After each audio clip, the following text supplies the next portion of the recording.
cronicidad ya de ambulatorio. Para charlar un poco sobre este tema y para profundizar y aclarar algunos conceptos, la licenciada Lara Bardoneschi nos va a instruir hoy sobre esta temática.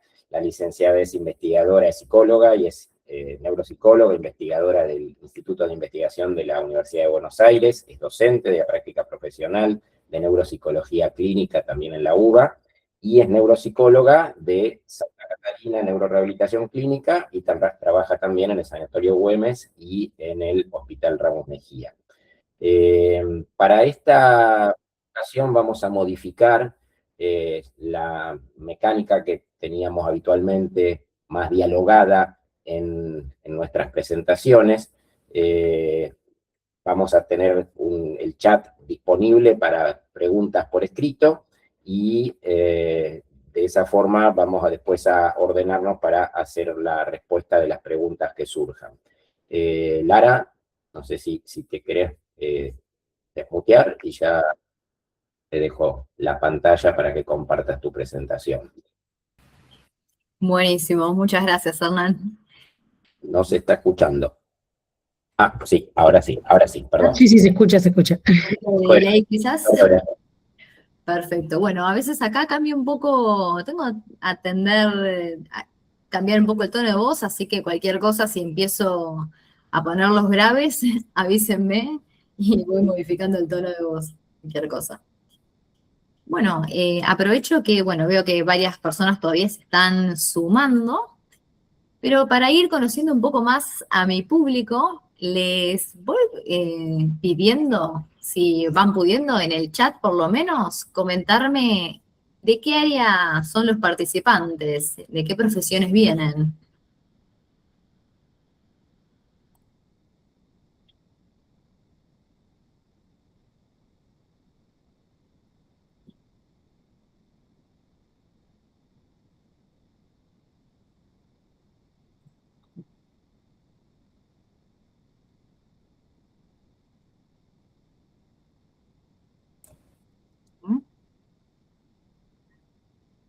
Ahí los voy leyendo.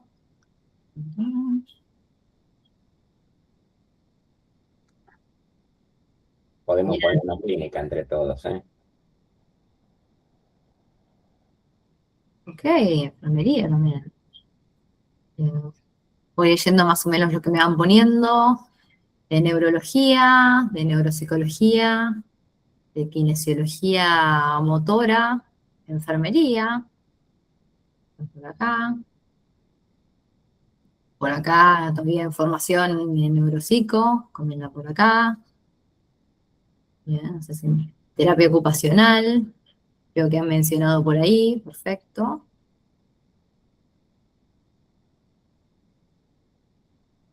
Respi, buenísimo, contar con alguno de ustedes por acá.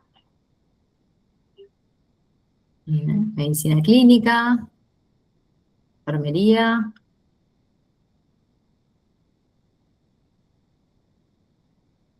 Sí. Ok.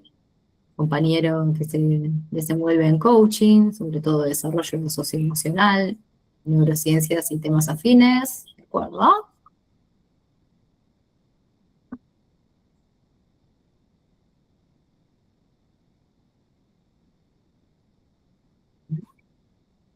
Y aprovecho para sumarles otra consulta. Por supuesto me van mencionando las áreas profesionales a las que se dedican. Les consulto adicionalmente quiénes se encuentran actualmente desempeñándose en el ámbito de la rehabilitación propiamente dicha, dentro del universo de la medicina y la salud, particularmente en lo que es rehabilitación.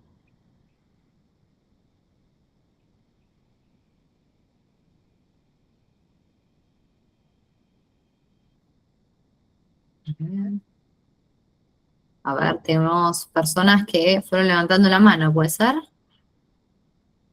Romina y... Creo que están levantando la mano para decir yo. Ah, de acuerdo. Bien. Perfecto. Perfecto. Los que están en rehabilitación como neuropsicólogos, acá hay otros. Rehabilitación en terapia ocupacional, rehabilitación en kinesiología, rehabilitación en neurología, kinemotor. Perfecto. Bien, bueno.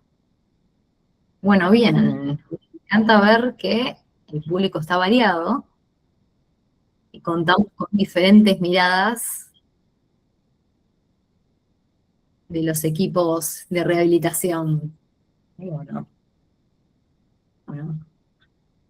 Con la cantidad de personas que han ingresado a la reunión, estamos como para arrancar. ¿Qué les parece, Hernán y Flor? Sí, sí, sí, sí. Perfecto. Yo creo que estaríamos, sí. Pues ya, bueno. Ahora voy a proseguir a compartir la pantalla. Sepan que en el momento que yo comparto la pantalla, pierdo la visualización de sus caras. Si bien acá al ladito puedo ver cuando empiezan a escribir al chat, por ahí si quieren hacer alguna pregunta o alguna intervención, les vamos pidiendo si lo pueden poner sobre todo en el chat o si pueden hacer levantar la mano, así puedo verlos más rápidamente. Vamos. Bueno, vamos acá. Esto me permite compartir.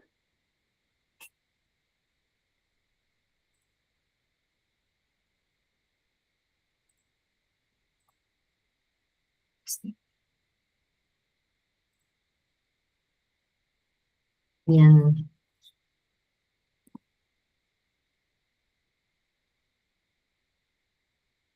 Confírmenme si logran ver mi pantalla compartida, que por acá. Perfecto. Sí, se ve. Perfecto, excelente.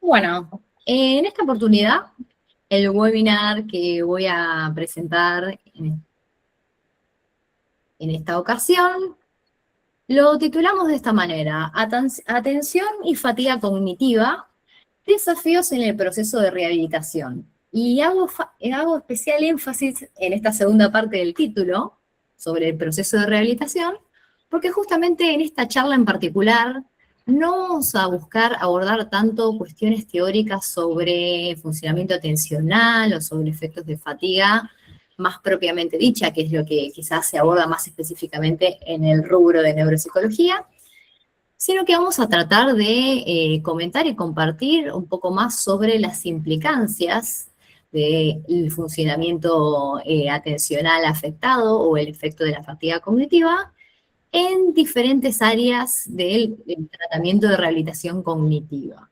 Es decir, nos vamos a abocar un poco más específicamente en el proceso de rehabilitación y cómo estos factores pueden tener un efecto y pueden operar en lo que es el proceso de rehabilitación, que es, a fin de cuentas, nuestra labor. Bien. Y para dar pie con lo que vamos a continuar, les propongo en primera instancia un muy breve ejercicio, les pido que me acompañen un poco en esto, en el cual les voy a plantear una situación hipotética con la cual para algunos de ustedes que ya están en rehabilitación y han trabajado con diferentes tipos de pacientes, probablemente esta situación les va a sonar bastante familiar porque es algo bastante recurrente, que sería más o menos la siguiente. Obviamente les estoy presentando datos muy generales, así que un poco vamos a ir llenando los espacios con creatividad. Supongamos que tenemos un paciente en rehabilitación, un paciente con el que ya venimos trabajando, por lo cual lo conocemos en general, cómo va operando a través de las sesiones, cómo se lleva con las consignas, qué nivel de comprensión tiene de estas, más o menos qué desempeño ejecutivo de las tareas tiene, y en general va dentro de todo bastante bien. Ahora bien, en ocasiones, en algunas sesiones, ese paciente en un inicio arranca llevando adelante la tarea propuesta, siguiendo correctamente las consignas que se le proponen, todo lo relacionado con el desempeño motor se encuentra dentro de lo esperable, por lo menos teniendo en cuenta la instancia en la rehabilitación en la que se encuentra, por lo cual ahí no habría algo tan llamativo. No obstante, en esa misma sesión, a los 15, 20 minutos, empiezan a aparecer ciertas particularidades. Comienza a cometer errores en cierta forma sencillos, es decir, errores en quizás cuestiones que antes no había tenido mayor dificultad y que ahora le está presentando mayor dificultad. Por otra parte, se encuentran con la necesidad de estar repitiendo consignas. Pareciera a veces que el paciente no logra retener adecuadamente las consignas y uno tiene que estar presente como para que pueda mantener esa indicación y poder llevar adelante el resto de la tarea. Y por otra parte, quizás también cierta desorganización en la ejecución de esas tareas. Tareas que quizás en algún momento previo ya había logrado realizar adecuadamente, pero que en ese momento empieza a de repente saltearse pasos, invertir pasos, perseverar con algunas cuestiones de una consigna pasada que ya no corresponden tanto con la consigna que se está realizando en el momento, y cosas de ese estilo. Bien, pensando en este caso particular que les traigo, y tratando, como ejercicio les pongo a ustedes, tratar de recordar situaciones en las que se hayan encontrado con algún perfil similar a lo que les estoy proponiendo. Les pido entonces que a partir de eso, de esa idea mental que estarían tratando de buscar, traten de pensar en aquellas teorías que normalmente nos formulamos cuando observamos esto en la clínica. Y para eso les propongo 4 opciones. Ya les adelanto que, por supuesto, con tan poca información, no existe una respuesta correcta para esta pregunta. Yo no estoy acá preguntándoles por cuál les parece la teoría correcta para esta situación en particular, sino les estoy preguntando qué tan a menudo se les viene a la cabeza una u otra de estas opciones para poder explicar un poco qué es lo que está pasando. Opción A, la tarea es demasiado compleja, quizás para el estadio en el que se encuentra el paciente. Opción B, posiblemente hay algún tipo de interferencia clínica interfiriendo. Opción C, posibilidad de que nos hallemos en un estado de meseta clínica, en la cual el desarrollo, el progreso en el tratamiento se ha debilitado. U opción D, una posible manifestación de fatiga cognitiva estaría operando por ahí. Los voy leyendo, veo que algunos ya empezaron a contestar en el chat para ver más o menos qué me van diciendo.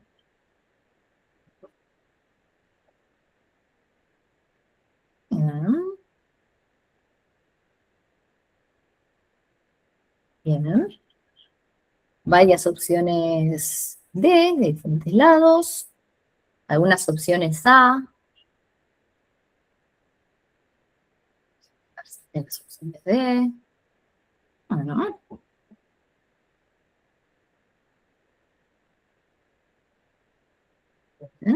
Alguien se me salió un poco de la consigna.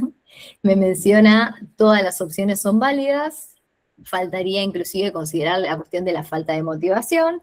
Sí, es cierto, me escribe María. Un poco lo que les decía es justamente esto. En este caso en particular no existe una opción correcta.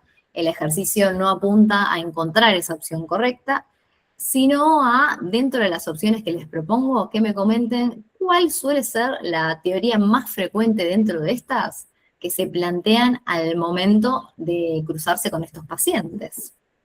Pero muy válido lo que comenta la compañera igual. Bien, opción D. Por acá me dicen opción C y opción D. Es algo muy frecuente también, que uno baraje 2 o 3 teorías y que no se quede simplemente con la primera que se le venga a la cabeza. Muy bien. Perfecto. Bien. Bueno, esta lógica que les presento de actividad, este ejercicio que hacemos, lo hacemos justamente para poder traer a la mesa y empezar a pensar lo siguiente. ¿Qué importancia le otorgamos realmente a la fatiga cognitiva al momento de rehabilitar? Es decir, ¿con qué frecuencia realmente incluimos esta variable al momento de planificar e incluso adaptar los tratamientos que estamos llevando adelante? Y con eso, no era para mí. Y con eso les paso a una diapo con algunos datos numéricos, sobre todo relacionados con prevalencias. Teniendo en cuenta en general los tipos de patologías con los que nosotros trabajamos y buscamos rehabilitar o estimular, lo que se observa en varios estudios es que justamente estas patologías presentan como un síntoma muy frecuente la presencia de fatiga. Podemos observar acá, obviamente no me detengo tanto, pero rápidamente lo paso. En ACV, prevalencia entre 25 y 85% de fatiga post-ictus. En TEC, entre 34 y 52%. Esclerosis múltiple, entre 36 y 78%. En formas progresivas, muchísimo mayor, por supuesto. Enfermedad de Parkinson, entre 33 y 58%. En tumores cerebrales, obviamente, en esos casos hay una gran variabilidad, pero oscila entre un 40 y un 90%. En epilepsia, entre 30 y 60%. Es decir, que dentro de todo, aunque muchas veces en la práctica clínica la fatiga cognitiva, la fatiga en general, no suele ser una variante sistemáticamente evaluada ni considerada de forma tan sistemática al momento de planificar los tratamientos, es una variable muy frecuente en las patologías que trabajamos. Es inclusive transversal, ya diría, a esas patologías. Y de ahí radica la importancia que le buscamos dar a la fatiga, por lo menos desde el ámbito cognitivo. Bien. Ahora bien, un importante detalle a destacar, estos estudios que yo les vengo mencionando antes, que hablan de la prevalencia de fatiga en diferentes patologías, aborda no únicamente la fatiga cognitiva, que es la que vamos a abordar en este webinar en particular, principalmente porque justamente los elementos que evalúan fatiga tienen una modalidad más bien multidimensional. No hay tantos instrumentos que evalúan específicamente fatiga cognitiva, sino que además de fatiga cognitiva evalúan cuestiones relacionadas a fatiga física, fatiga emocional, por lo cual esos datos también se corresponden a toda esa tríada de fatigas, por decirlo así. Ahora bien, para los fines de este webinar en particular, nosotros nos vamos a concentrar particularmente en lo que es la fatiga cognitiva. Y para poder diferenciarla, tengamos en cuenta en primer lugar que cuando hablamos de todo lo relacionado a lo cognitivo, estamos hablando de el procesamiento mental y el procesamiento de la información. Es decir, que cuando hablamos de fatiga cognitiva, no nos referimos a esa fatiga física a nivel muscular que se pueda presentar, ni a esa fatiga emocional que suele surgir a partir de una carga afectiva. Nos estamos refiriendo específicamente a ese agotamiento, a esa fatiga que se produce a nivel cognitivo, una fatiga en el procesamiento de la información.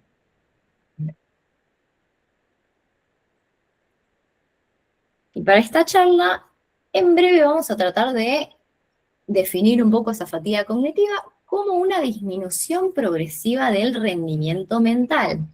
Y acá, bueno, linkeé un poco con el comentario justo que mencionaba la compañera sobre la importancia de tener en cuenta la falta de motivación, que por supuesto es importantísimo. Bueno, cuando hablamos particularmente de fatiga cognitiva, sí hay que tener en cuenta, porque a veces puede ser un poco confusa hacer la diferenciación entre una y otra cosa. Cuando tomamos fatiga cognitiva, más específicamente, tenemos que dejar de lado lo que es la falta de motivación y la falta de interés sobre un rendimiento. Cuando esas variables entran en juego, es decir, la motivación, el interés y cuestiones más afectivas, ya no estaríamos tanto hablando de una fatiga cognitiva, sino que ya nos estaríamos metiendo un poco más en otros ámbitos. Bien, este gráfico que les pongo acá a modo de puramente de visualización, lo destaco porque, bueno, estos números que ven en los ejes realmente no son representativos de ningún tipo de estudio ni nada, es un gráfico con fines simplemente para mejorar la visualización de la idea, es para que puedan ver un poco cómo funciona el progreso de la fatiga cognitiva, cómo funciona la incidencia de la fatiga en el rendimiento en una tarea. El curso de esa fatiga tiene más o menos esta distribución. Una disminución que es progresiva, como pueden ver en esa curva, en esa línea que va descendiendo, pero tiene la particularidad de que presenta ciertas ondulaciones o fluctuaciones. Si bien claramente hay un descenso, este descenso no es tan lineal. Cuando el rendimiento está siendo afectado por lo que es una fatiga, se presentan estas fluctuaciones. Y atención a esto porque esta cuestión de rendimiento fluctuante lo vamos a volver a tocar un poquito más adelante. Bien. Y como seguramente habrán anticipado por el nombre de la charla, además de fatiga cognitiva, nos vamos a meter en el tema de la atención y todo lo que tiene que ver con la atención, justamente en el proceso de rehabilitación. Y justamente la cuestión con la fatiga cognitiva, que como habíamos dicho, implica un descenso en el funcionamiento general, implica sobre todo, dentro del ámbito de lo cognitivo, un impacto significativo en las funciones atencionales. Ahora bien, para los que conocen un poco sobre cognición y sobre atención, y los que tuvieron la suerte de poder haber participado en el webinar anterior, en el que Mariana Zarza comentó un poco sobre el impacto de la atención en otras funciones cognitivas, sabrán entonces que si la fatiga tiene un impacto en la atención y termina desencadenando en un descenso en las funciones atencionales en general, ese descenso en atención funcional probablemente va a repercutir en otras áreas cognitivas. Va a impulsar, a influenciar posibles fallas cognitivas, posibles fallas en la memoria. Es decir, que hay como cierto, por decirlo en criollo, un efecto derrame a partir de las fallas atencionales. ¿Por qué? ¿Por qué? Recordando un poco lo que venía contando Mariana en el webinar anterior, tengamos en cuenta esto presente, la atención, con la atención en términos generales, como para que todos contemos con una definición más o menos unificada, nos estamos refiriendo a aquel dominio cognitivo que nos permite focalizar, seleccionar, sostener los recursos y los esfuerzos mentales sobre un estímulo que considero relevante y que preciso atender en un determinado momento, con un determinado objetivo seguramente, a la vez que inhibo aquellos estímulos no relevantes para esa actividad. Perdón, si me están escribiendo en el chat, Hernán o Flor, si me puede analizar porque no los estaría pudiendo ver. Bueno, mientras progreso. Bien. Tener en cuenta entonces esta frase muy importante que también comentábamos un poco en el webinar anterior. La atención funciona como puerta de entrada a las demás funciones cognitivas. Por lo cual, un buen funcionamiento atencional o un funcionamiento atencional medianamente adecuado va a ser la base de todo aprendizaje posterior que pueda llevarse adelante en un proceso de rehabilitación. Hay que tener en cuenta justamente esto, que sin atención o con una atención muy comprometida, va a estar bastante complicado que se pueda llevar adelante un adecuado proceso de consolidación. Para que se den una idea, recordemos, por ejemplo, un poco el ejemplo de la memoria. ¿Qué pasa con la memoria? En general, nosotros nos referimos a la memoria como esta capacidad en criollo, ¿no? No tanto a nivel técnico.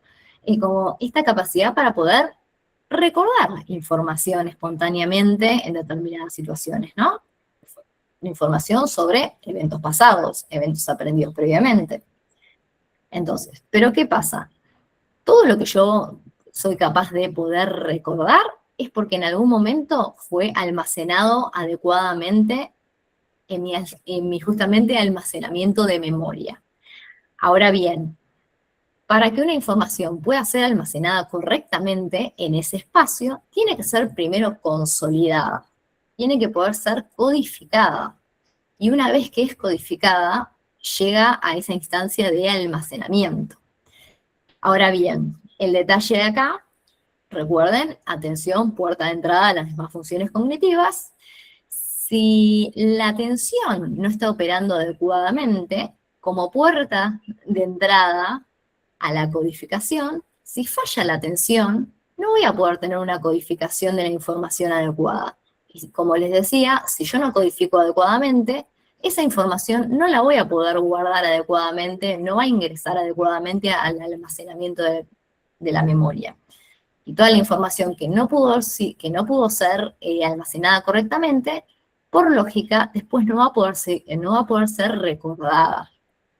De ahí un poco el impacto, el gran impacto que tiene un mal funcionamiento de la atención sobre la memoria. Bien. Previamente, en el webinar anterior, también abordaron un poco sobre modalidades de atención, por lo cual yo no me voy a detener en esto porque tampoco espero que en este momento nos detengamos tanto en la cuestión teórica de las diferentes modalidades de atención, pero sí refresco algunos tips importantes para que lo que viene después sea un poquito más fácil de comprender. Bien, pensando sobre todo las modalidades de atención que demandamos de nuestros pacientes al momento de rehabilitar, en todas las áreas realmente, no específicamente en el área de neuropsicología, sino en todas las áreas, en el área de kine, en el área de TO, en el área de musicoterapia, en fono, etc. Atención focalizada. Esta capacidad justamente de poder dirigir, focalizar mi atención a un estímulo específico. Esto es básicamente lo mínimo que le pedimos al paciente, ni bien entra a la sesión y arrancamos con una actividad y yo empiezo a comentarle o empiezo a realizar una indicación sobre lo que vamos a hacer, con esa breve interacción yo ya le estoy demandando atención focalizada a mi paciente. A su vez, también seguramente le estoy demandando atención selectiva, la cual implica, además de focalizar mi atención en un estímulo, poder filtrar e inhibir los distractores que están alrededor. Imagínense la situación en la cual un paciente entra al consultorio del musicoterapeuta, que seguramente tiene alrededor un montón de objetos muy llamativos. Bueno, en esas situaciones muchos pacientes quizás están poniendo a trabajar su atención selectiva para no caer en la distracción con todo lo que los rodea. Lo mismo pasa, por supuesto, en el gimnasio de kinesiología, en el cual el paciente evidentemente tiene que filtrar todo lo que está sucediendo alrededor, porque bueno, suelen ser espacios compartidos. Y por supuesto, la atención sostenida, esa capacidad para poder mantener ese foco atencional de manera eficiente a lo largo de un tiempo determinado para poder realizar una tarea. Estas tres modalidades de atención que les traigo, las vamos a considerar para fines prácticos como las más básicas, si se quiere, como las más elementales. Lo cierto es que la mayoría de los procesos cognitivos más complejos se apoyan en estas modalidades de atención. Por lo cual, si nos enteramos que uno de nuestros pacientes está teniendo dificultades entre moderadas a severas en estos tipos de atención que mencionamos acá, probablemente va a tener mayores dificultades cuando le queramos exigir tareas que implican una demanda cognitiva mucho más superior, sobre todo cuando incluimos también demandas ejecutivas y demás. Hablando de demandas más complejas, me meto en otras modalidades de atención un poco más específicas. Por ejemplo, la atención dividida, la famosa atención dividida que probablemente muchos de ustedes que trabajan en rehabilitación las conocen más que nada mediante las muy conocidas tareas duales, las cuales probablemente, si no llevaron a la práctica ustedes mismos, probablemente las vieron por ahí a otros profesionales realizándolas, que son estas tareas de entrenamiento en la cual se le pide al paciente que trate de realizar en simultáneo dos tareas de diferente índole. Las más conocidas son aquellas en las que se les pide que lleven adelante un entrenamiento de alguna actividad motriz, mientras a la vez, de forma ininterrumpida, si esto siempre es simultáneo, llevan adelante alguna tarea cognitiva o de lenguaje, por ejemplo, alguna tarea de fluencia verbal. Ahora bien, si bien esa tarea particular que les menciono está pensada y se lleva adelante con el fin exclusivo de entrenar esa atención dividida, muchas veces también en la clínica, sin saberlo, también le estamos demandando atención dividida a nuestros pacientes, inclusive cuando no era lo buscado. Por ejemplo, situación hipotética, en terapia ocupacional, mi paciente está entrenando motricidad fina, enhebrando, insertando piezas en algunos palitos, o de la forma que sea. El paciente ya se siente bastante cómodo con esa tarea, entonces el terapeuta, como para ya ir adelantando la tarea posterior, le va diciendo al paciente, bueno, ahora cuando terminás con eso, vamos a retomar lo que estábamos trabajando del vestido de tren superior. ¿Me puedes ir mientras diciendo cuáles eran esos pasos que habíamos trabajado la vez pasada para poder hacer eso? Y ahí, en esa breve interacción, en cierta forma ya le estamos demandando al paciente cierto nivel de atención dividida. Continúa haciendo esa actividad de motricidad fina, mientras tanto trata de atender a la pregunta que se le hace desde afuera y busca organizar esa información en la cabeza para poder dar una respuesta. Ahí ya estamos contando con una situación en la que estamos demandando atención dividida. La cual, y esto se comentaba también en el webinar anterior, guarda con no confundirla con la atención alternante. En esta otra situación no estamos proponiendo tareas en simultáneo, sino que en esas tareas en particular lo que estamos demandando es que el paciente pueda alternar justamente de foco atencional para algún estímulo o algún set de información hacia otro foco atencional en otro estímulo y que pueda responder a ambos estímulos o a ambas demandas de manera eficiente. Claramente, estas dos modalidades de atención son bastante más complejas que las otras que les había mencionado previo, y les diría incluso que implican una demanda ejecutiva. De hecho, en las evaluaciones que realizamos los neuropsicólogos, las tareas que implican atención alternante, inclusive las valoramos dentro de lo que son las funciones cognitivas. Para aquellos que quizás no están en el mundo de lo cognitivo, por las dudas aclaro, recuerden que funcionamiento ejecutivo nos estamos refiriendo a algunas habilidades de un orden un poco mayor, que son aquellas que frente a actividades novedosas nos permiten resolver mediante organización de información, manipulación mental de la información, automonitoreo y otros recursos más y otras habilidades más. Ahora, en este punto, para retomar luego fatiga, sí les doy un tip importante, teniendo en cuenta esta información que les doy ahora. Traten de recordarlo porque más tarde lo voy a volver a traer, que es lo siguiente. Tener en cuenta que no solamente en actividades de rehabilitación que realizamos en los procesos de rehabilitación, sino que en la vida misma y las tareas cotidianas, siempre que se presente mayor demanda ejecutiva en una tarea, mayor fatiga cognitiva puede llegar a presentarse. Eso es en el día a día para todos nosotros realmente. Seguramente habrán notado que en algunas tareas que realizan normalmente con mayor facilidad, cuando de repente a esa tarea se le agregan algunas cosas extras que demandan más a nivel ejecutivo, a nivel de atención alternante, a nivel de memoria de trabajo, a nivel de organización, probablemente luego de realizar esa tarea con todos esos ingredientes extras, probablemente puedan percibir algún tipo de fatiga cognitiva un poco más intensa. Y por supuesto, para nuestros pacientes que ya de por sí, por su patología, suelen presentar fatiga cognitiva, esta demanda ejecutiva empuja un poquito más la presencia de esa fatiga cognitiva. Bien. Volviendo entonces a la fatiga, a partir de lo que les mencionaba sobre la incidencia de la fatiga en el procesamiento general y sobre todo en las funciones atencionales.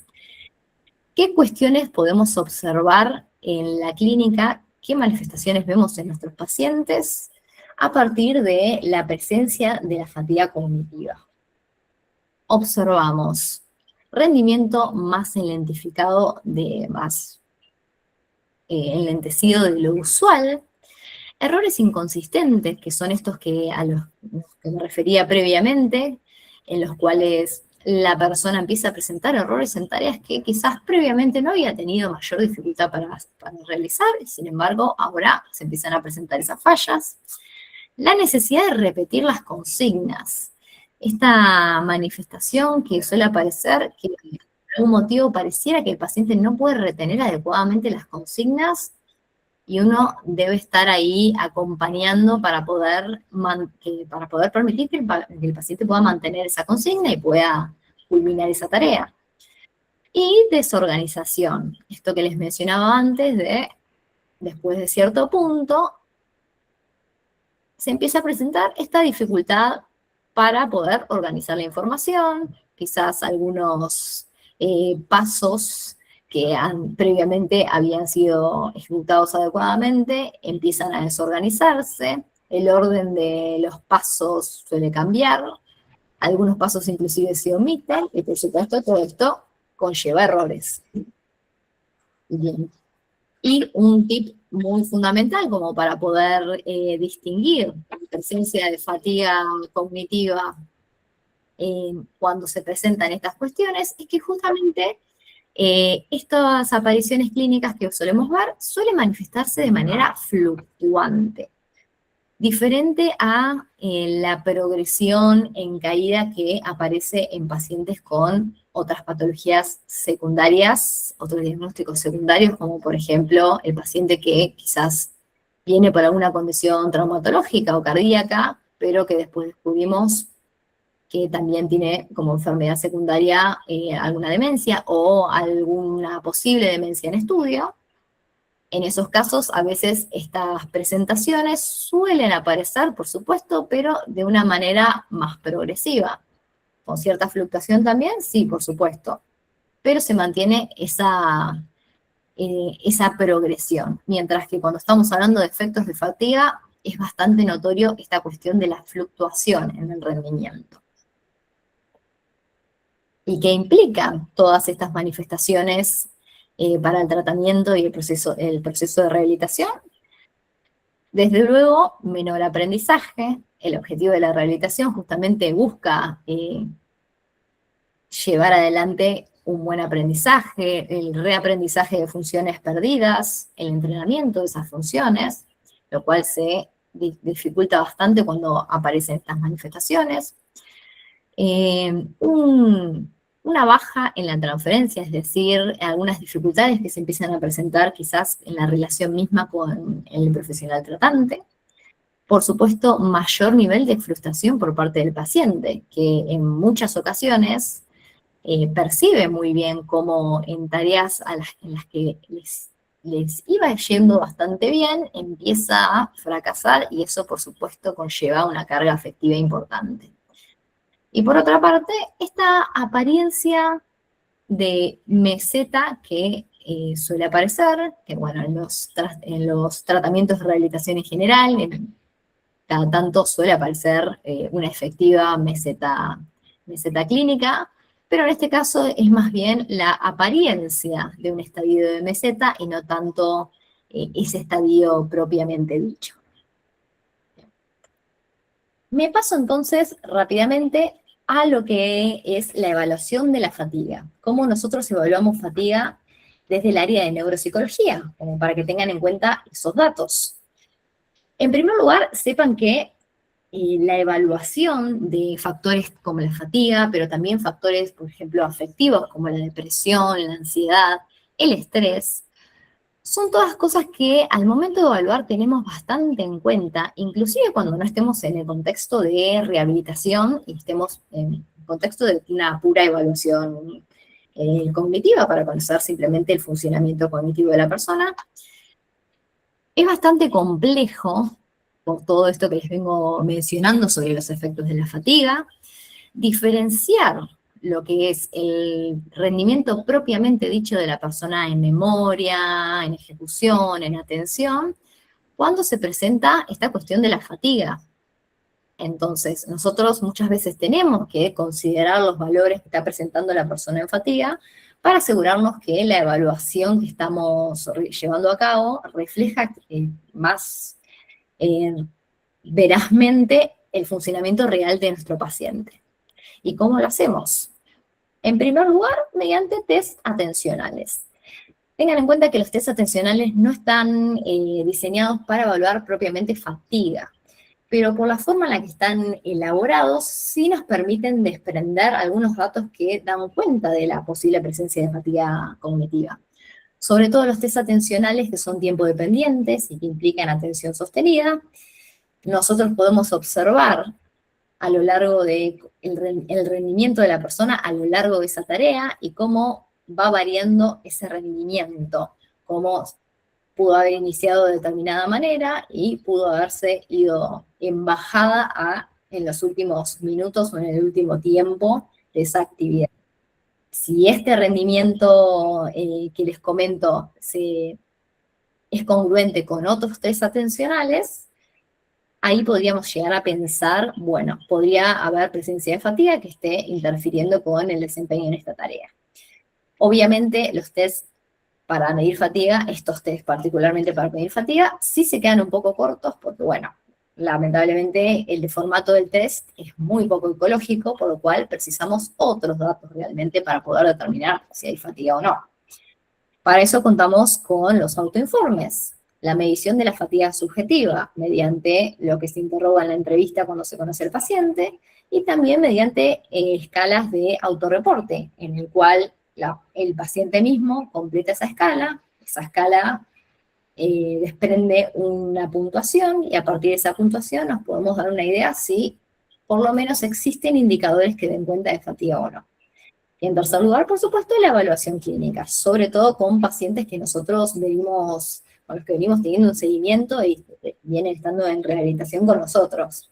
Ahí podemos observar un montón de información sobre la variabilidad del rendimiento en la sesión, entre sesiones, cómo baja ese rendimiento, qué tipo de errores van apareciendo y demás.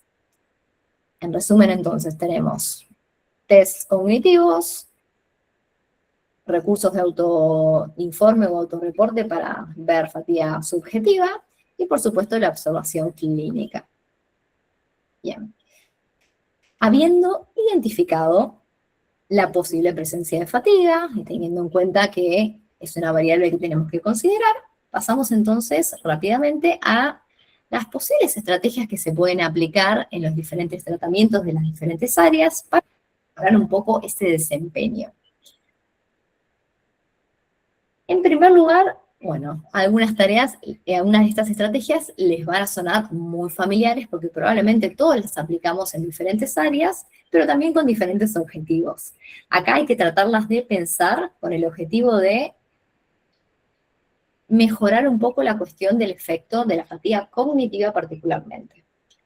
Por ejemplo, al momento de planificar, yo conozco que mi paciente cuenta con una tendencia a presentar fatiga cognitiva, por lo cual, al planificar mi actividad, puedo incluir dosificación de diferentes variables, tanto la duración, como la intensidad, como la frecuencia de las tareas a llevar adelante. Algo similar ocurre con la estrategia del pacing y el espaciamiento. Probablemente el pacing es algo que, por ejemplo, los que realizan rehabilitación de tipo motriz utilizan bastante, sobre todo teniendo en cuenta la fatiga de tipo física. Pues bueno, en fatiga cognitiva también esta estrategia es importante y está buena aplicarla. La lógica sería básicamente, para los que no la tienen tan presente, es alternar los momentos de esfuerzo con los momentos de descanso. Importante detalle tener en cuenta, la forma más adecuada de poder aplicar esta estrategia es no hacerlo tanto de manera espontánea, es decir, no esperar al momento que el paciente empiece a estar cansado para proponer un descanso, sino más bien ya previamente a la actividad proponer esa alternancia y esos turnos de esfuerzo y descanso, para poder también anticiparnos a la fatiga. Lo que lamentablemente nos juega en contra con la fatiga cognitiva es que lamentablemente la fatiga cognitiva es como el peor enemigo de la posibilidad de aprendizaje.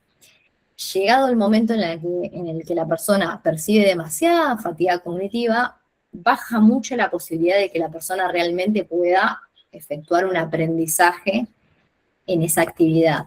Por lo cual, justamente vamos a tratar de evitar que esto suceda. Vamos a esperar a que la persona no llegue a esa suerte de colapso. Estrategias similares, por ejemplo, pueden ser las pausas programadas, bastante similares a las anteriores.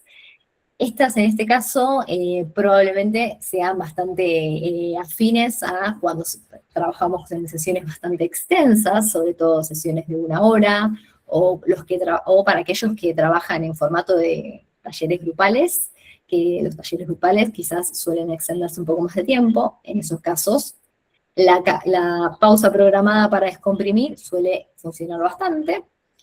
La variación de tareas.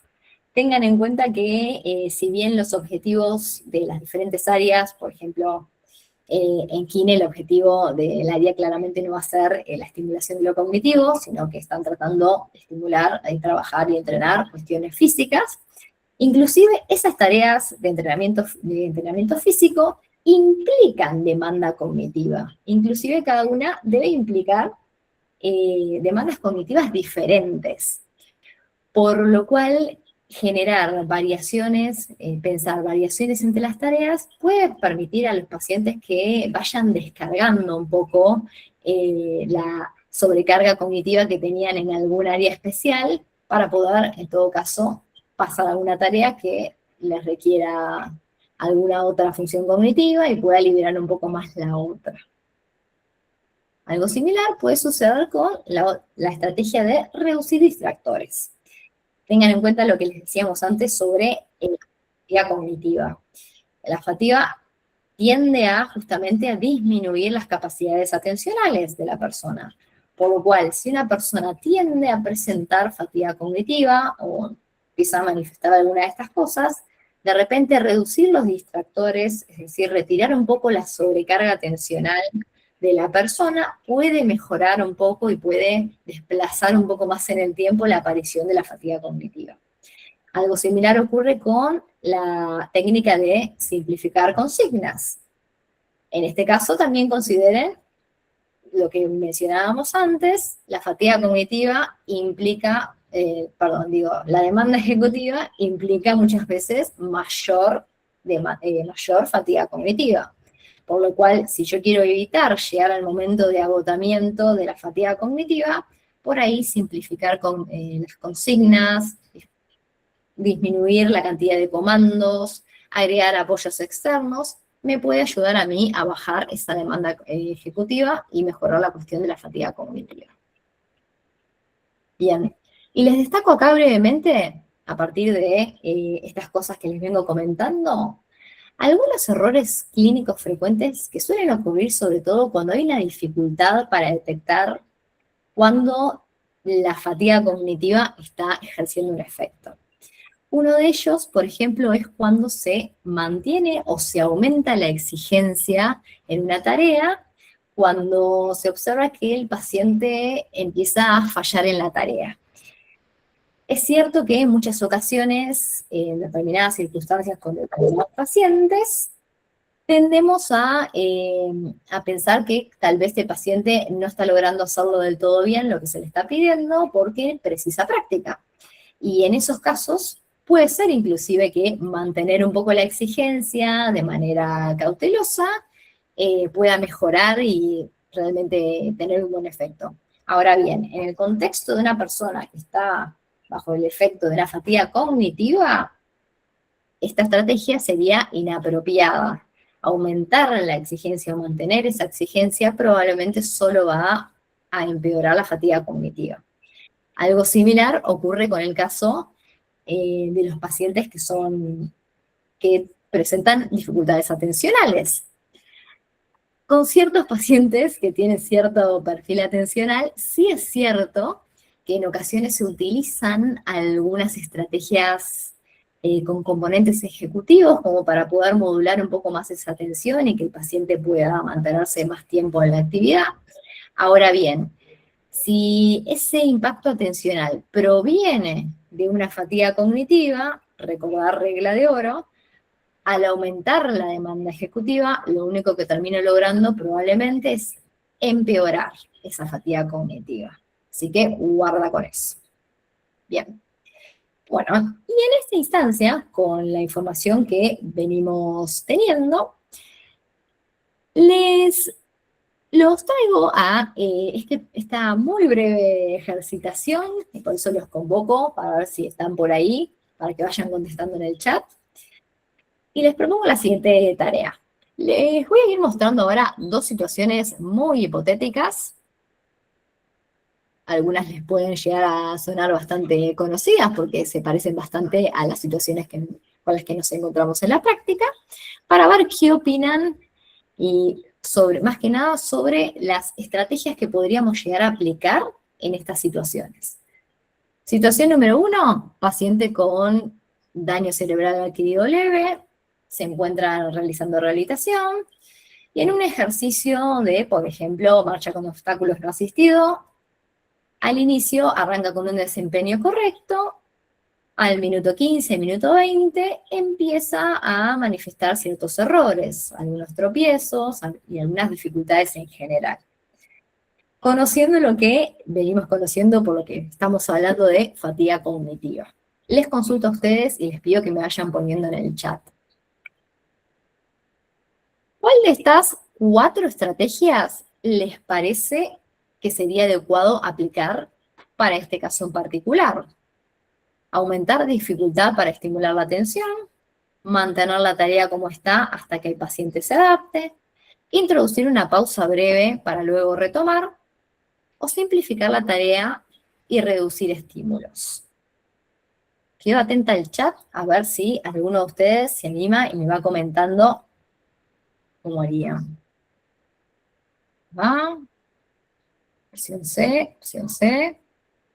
Opción C y D, me ponen algunos. ¿No?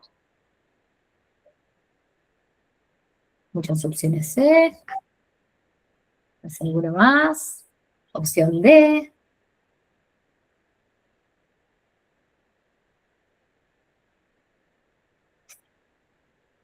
Perfecto.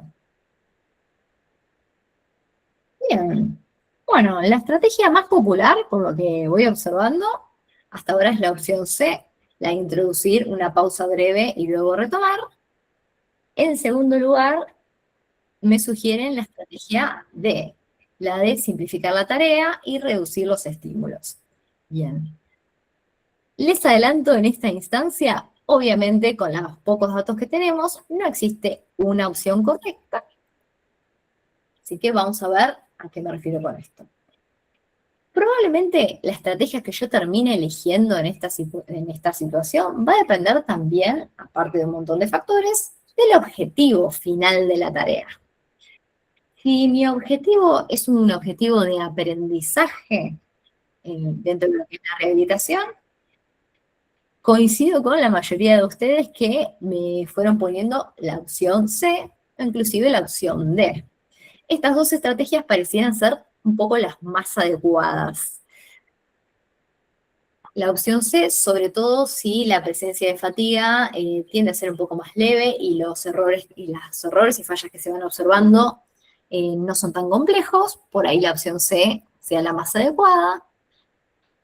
Pero de repente si las fallas ya presentan otro nivel de severidad, por decirlo de alguna manera, sí uno ya podría empezar a pensar en simplificar la tarea y reducir los estímulos.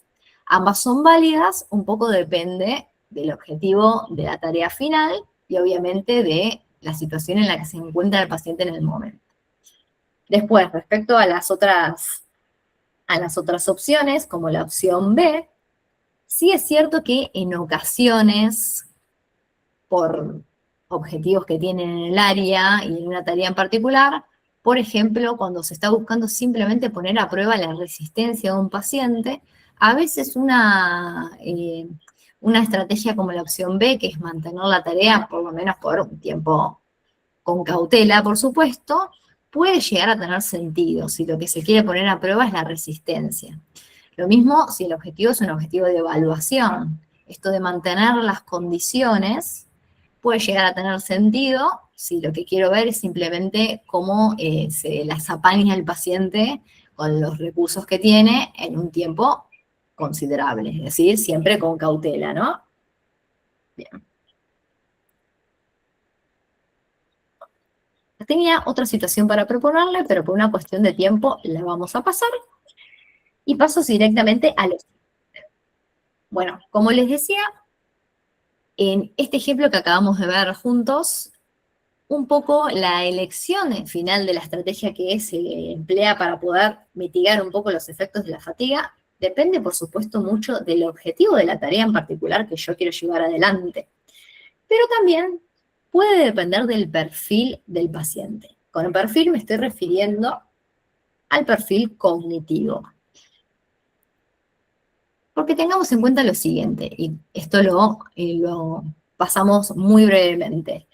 Probablemente en las diferentes áreas de trabajo, en Fono, en MT, en TO, en Kine, todos se habrán cruzado en algún momento con un paciente que tiene claras dificultades cognitivas y que tiene muy evidentes problemas atencionales.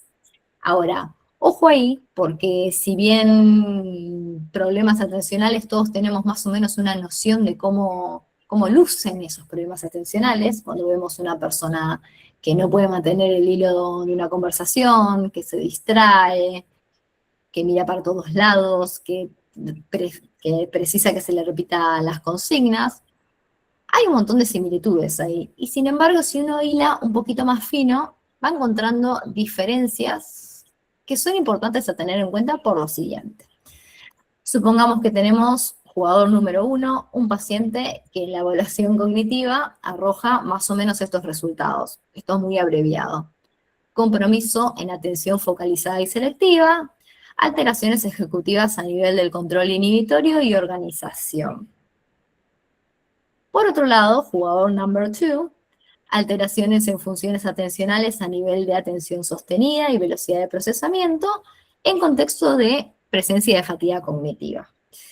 En el paciente número 1, dadas las características que tiene, por ahí proponer una estrategia que tenga componentes ejecutivos, por ejemplo, una estrategia de automonitoreo, podría llegar a mejorar ese funcionamiento atencional durante las tareas de rehabilitación.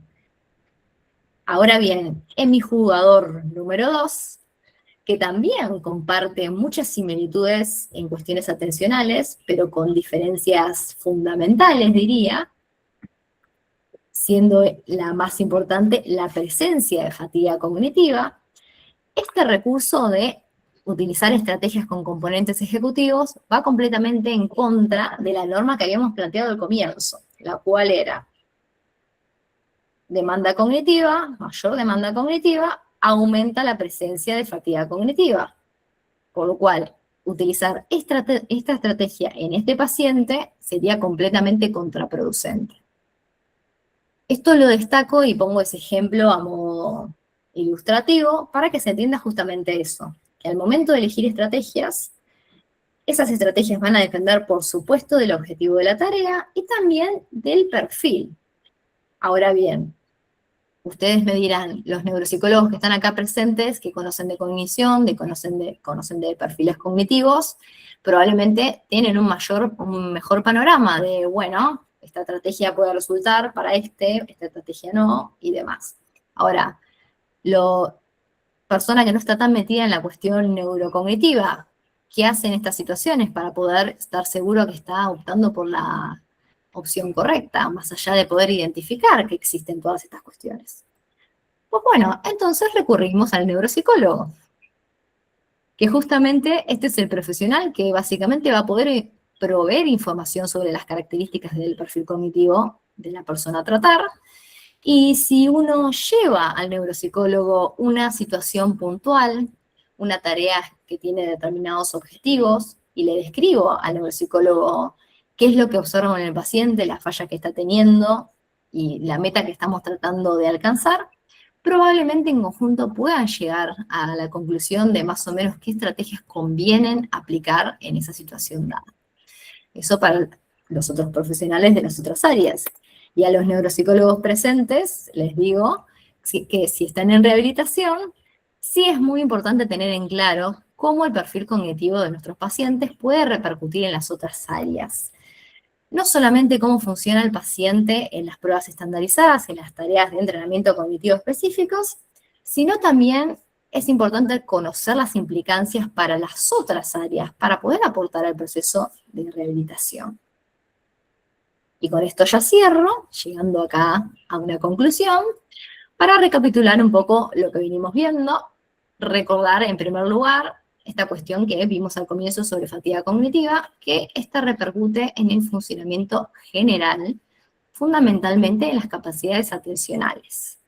La atención, como puerta de entrada al procesamiento en general, al funcionamiento general, es muy esencial para el proceso de rehabilitación. El proceso de rehabilitación requiere aprendizaje, requiere consolidación, por lo cual precisamos tener en cuenta cómo es el perfil atencional de nuestros pacientes.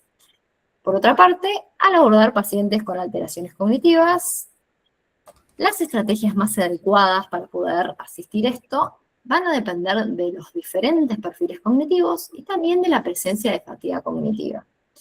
Y por último, comentarles, por supuesto, que el trabajo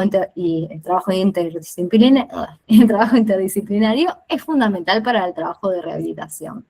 El paciente es uno, la rehabilitación es integral, por lo cual el trabajo que se realiza en cada área es transversal a todas las áreas. Y entonces la interdisciplina sigue siendo la herramienta número 1 para poder llevar adelante procesos de rehabilitación realmente efectivos. Muchas gracias. Gracias, Lara. Muy claro y muy detallado, ¿sí? Con la descripción y los recursos que nos estuviste dando. Invito a que dejen las preguntas en el chat por escrito, así vamos respondiéndolas. Yo voy a ir rompiendo un poco el hielo ese con algo que siempre se me ocurre cuando planteas el tema de la fatiga cognitiva, no tanto en el paciente en neurorehabilitación, sino en el paciente cuando en consultorio, como neurólogo, uno pide evaluaciones cognitivas, por ejemplo, y a veces uno pregunta a los pacientes evaluaciones que no han salido del todo bien, y que se han hecho, por ejemplo, en una sola sesión. Con lo cual, siempre me queda la duda, más que la duda, la certeza, de cuánto componente de fatiga cognitiva pudo haber marcado un resultado desfavorable en una evaluación cognitiva hecha a lo mejor en 3 horas seguidas o 2 horas seguidas o en una sola sesión. No sé si querés comentar algo al respecto o si Florencia a lo mejor pasa por la misma experiencia que yo con algunos pacientes. Bueno, totalmente. Y es un poco lo que comentamos en un momento sobre cuando tratamos de evaluar la fatiga a partir de los test cognitivos, que bueno, tienen un alcance bastante limitado, obviamente tienen una modalidad que es muy poco ecológica, por lo cual yo no me lo tomo como la estrategia para medir la fatiga cognitiva, al menos yo personalmente, sino como un indicador más para poder determinar esa presencia de fatiga cognitiva. Pero sobre todo es muy importante, al menos yo personalmente me apoyo bastante en lo que son las escalas de autorreporte, la percepción que está teniendo el paciente sobre su desempeño. Justamente una de las cosas que tiene el perfil de la persona que tiene un efecto de la fatiga cognitiva que se aparece en su funcionamiento cognitivo, suele ser que también suelen ser bastante conscientes de cuando hay alguna cosa nueva o distinta que está impidiendo que puedan avanzar. Porque generalmente notan que tienen un avance, están pudiendo realizar bien actividades y de repente la cabeza se siente incómoda, cansada, agotada y empiezan a aparecer todas esas fallas. A partir de que se encuentran en esa situación en la que, bueno, vengo realizando esto, venía progresando y en determinado momento me está empezando a salir mal, pero si esto yo ya lo hacía bien y ahora lo tengo todo desorganizado y encima me siento incómodo porque mi cabeza se percibe cansada, son un montón de cosas, por lo cual todo lo que tiene que ver con la percepción subjetiva de la fatiga para mí es vital, es muy importante para tenerlo en cuenta. Y cuando eso hay una correspondencia entre lo que refiere el paciente en cuanto a fatiga subjetiva y con lo que vemos en el test cognitivo y después con la observación clínica de sesión a sesión, cómo va variando y cómo va fluctuando ese rendimiento, me parece que precisamos esas tres patas para realmente poder dar cuenta de, bueno, acá el rendimiento que estamos observando viene más del lado de un efecto de fatiga cognitiva que de otra cosa quizás. Gracias. Y gracias, Lara. Yo quería comentar o sumar a lo que preguntaba Hernán, que por ahí también es un universo bastante distinto de pacientes, los pacientes en plan de internación, o sea, modalidad de internación, que los pacientes ambulatorios. Me parece que eso ya marca una diferencia bastante grande. Y nosotros, al contrario, en realidad trabajamos mucho para intentar hacer una evaluación, digo, en Santa Catalina, ¿no? Modalidad de internación, lo más acotada, pero al mismo tiempo completa posible, porque si no siempre decíamos, es una película lo que estábamos viendo, no era una foto de un momento.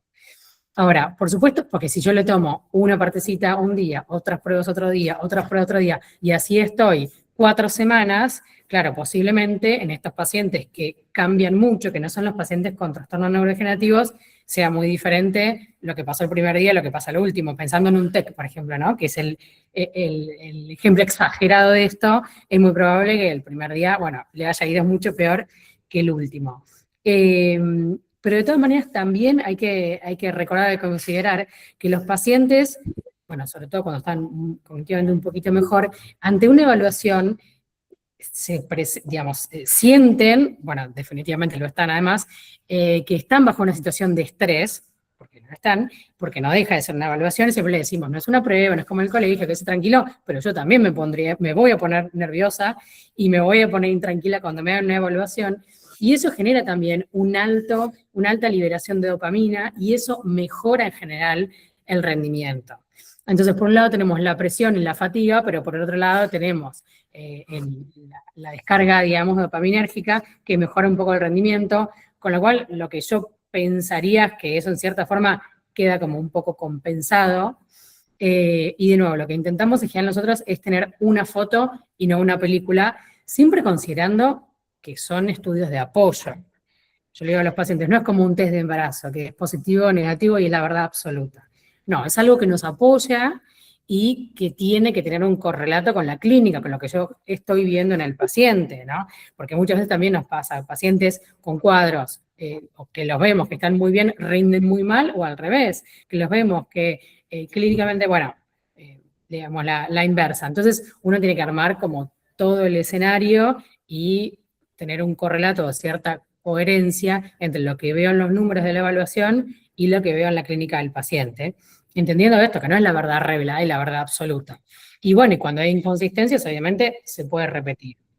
Y siempre también tenemos que, creo que Lari no lo llegó a decir, bueno, obviamente la evaluación de inicio y la evaluación de alta, primero porque pasan por el proceso de evaluación, pero porque también entendemos que una única evaluación, bueno, esto no nos deja completamente conformes, bueno, y queremos tener una segunda chance, digamos, para el paciente. Perfecto, Florencia, gracias. Tenemos acá una pregunta, Sonia, dice, si la fatiga está relacionada con el ataque de pánico. Parece que, bueno, no sé quién la quiere contestar, si Lara o Florencia. Bueno, en mi caso, por el rubro, por lo que estás preguntando, dentro de lo que es ataques de pánico, yo no me considero quizás la profesional afín para poder meterme en ese rubro, porque quizás las cuestiones relacionadas a trastornos de ansiedad no es mi rubro en particular. Por lo cual, si hay algún tipo de asociación o algo que se haya observado a nivel de estudios, entre la asociación entre presencia de fatiga específica relacionada con ataques de pánico, yo no tengo los datos, por lo menos a nivel, claro, a nivel de estudios y de conocimiento académico, como para contestar esa pregunta en particular, por una cuestión de esto, de que no estoy tan familiarizada con esa población en particular. No sé si acá mis compañeros han estado un poquito más en contacto con ese perfil. Bueno, digamos, en principio, yo no sé bien a qué se refiere la pregunta, no entiendo cómo está pensada, pero en principio, de manera igual, digamos, muy simplificado, diríamos que no, que la fatiga no está relacionada con el ataque de pánico. El ataque de pánico, digamos, se entendía como una crisis de ansiedad, como un trastorno del estado de ánimo relacionado con la ansiedad, no tendría relación con la fatiga.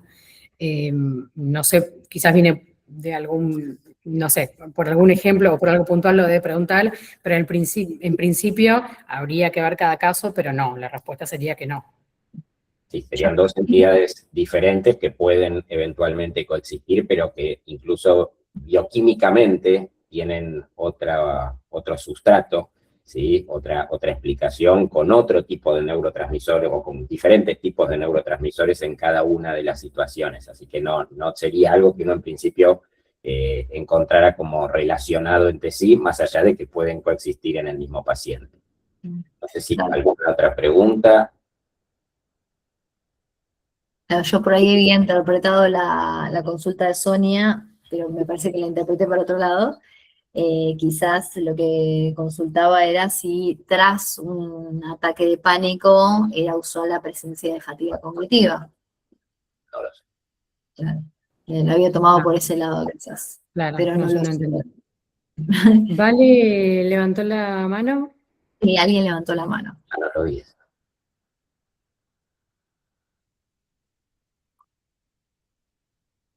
No ve, tiene la mano levantada. Sí, No se escucha. sí, pero la tenemos que desmutear. Y la puede desmutear Hernán, me parece. Sí, yo no puedo, ¿eh? A ver.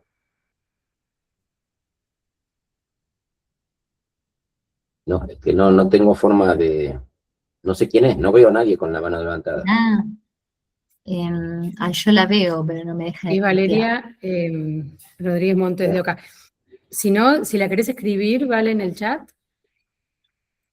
La pregunta, bueno, no sé, por ahí. Así es un poco larga. Ahora ella debe ¿Ahí tirar me el micrófono, escuchan? ponele. Ahora Sí, sí. Ahí sí. Hola, ahí está. No, en realidad yo había levantado la mano para contestar a Hernán, para aportar algo a lo que había planteado Hernán. Bueno, yo trabajo en Martínez y a diferencia de por ahí donde trabaja Lara, no tenemos pacientes internados. Y hacemos muchas evaluaciones neurocognitivas que vienen de afuera por pedidos mayormente de los neurólogos. Mi criterio en todos estos años fue resistirme a tomar una evaluación en una sola sesión. En principio, cuando yo tomaba en 3 sesiones, a veces me sobraba la última claramente, como soy de formación, soy psicóloga, aparte de neuropsicóloga, por ahí le doy demasiado tiempo, demasiado entre comillas, el tiempo que considero adecuado en la entrevista, y me ha pasado de tener que suspender, decir, bueno, la evaluación la dejamos acá, seguimos la semana que viene, porque el paciente presentaba los síntomas de una fatiga psíquica, lo plantea. En relación a lo que habían dicho del ataque de pánico, sí, son cosas totalmente diferentes. La fatiga psíquica es cansancio que el paciente puede manifestar con respecto a poder hacer una actividad, es un cansancio a nivel mental. El ataque de pánico es una crisis, algo que se impone, sintomatología física, es como ahí totalmente distinto.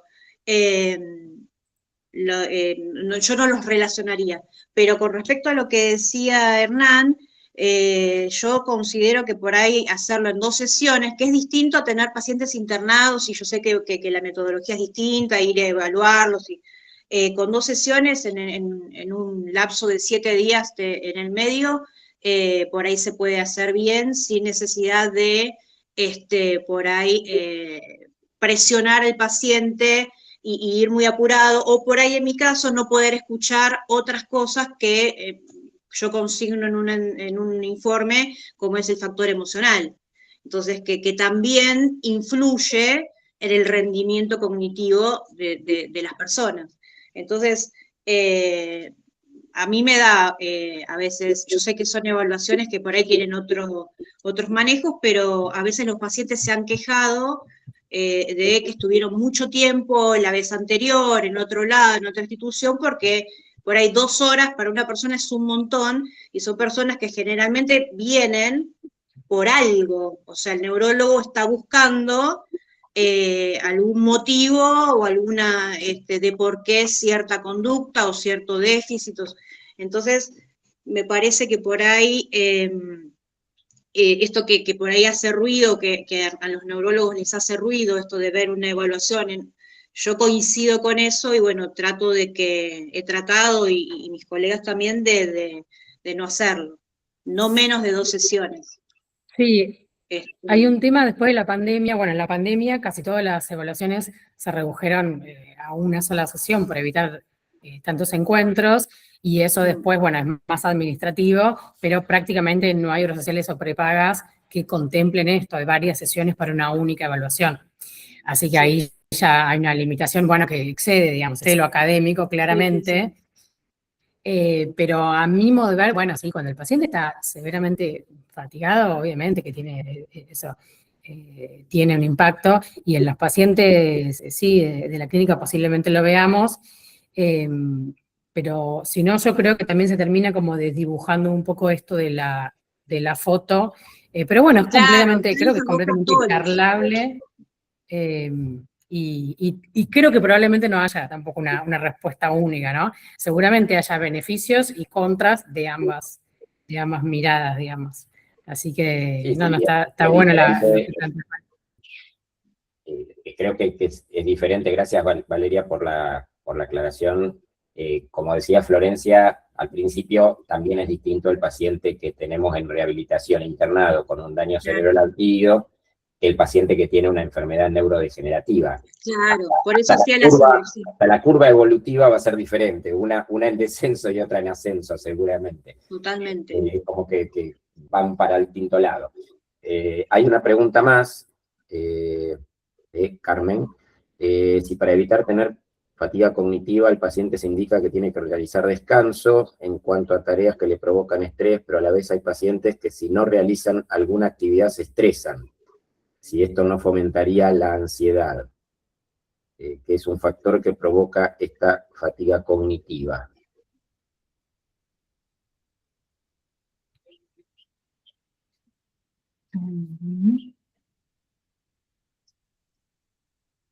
No sé si la leí mal, no termino de... Sí, parece como que hay varias consultas en la misma consulta. Sí, a mí no me queda Entonces, claro tampoco la pregunta. Carmen, ¿te animás a desmutearte así nos podés comentar un poco esto que nos consultabas?